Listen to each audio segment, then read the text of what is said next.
Hi சிமான் sir, சூப்பராக பேசுறீங்க. உங்கள் பேச்சு ரொம்ப பிடிக்கும். ஆனால் தளபதியை பற்றி பேச ஒரே 1% இல்லை, 0% உங்களுக்கு தகுதி இல்லை. உங்கள் பேச்சை நாங்கள் நிறைய கேட்போம். சார் நல்லா பேசுகிறாரு. நீங்கள் சிமான் சார், நேற்று வரைக்கும் திமுகவை கழுவி ஊற்றுனீங்க. ஒரே ஒரு நாள் உங்களுக்கு வாய்ப்பு கிடைச்ச உடனே முதலமைச்சர் சந்திச்சிங்கன்னா ஆச்சு உங்களுக்கு.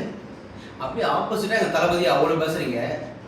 2001 தமிழகத்துக்கு மோடி, அதாவது பிரதமர் ஆகாத முன்னாடியே அவர் பண்ண தியாகம், அவர் பண்ண உதவியை உங்களால் சொல்ல முடியுமா? ஏன்னா அவ்வளோ பண்ணியிருக்காரு. எடுத்து பாருங்க, லிஸ்ட் எடுத்து பாருங்க. அதாவது நீங்கள் பேசும்போது சந்தோஷமா இருக்கும். நீங்கள் இந்த மாடு வைக்க போகும்போது, அதாவது மாட்டுக்காக போராட்டம், ஆனால் கடைசியில் நீங்கள் இதுதான் லாக்கின்றதை முடிவு பண்ணிட்டீங்க.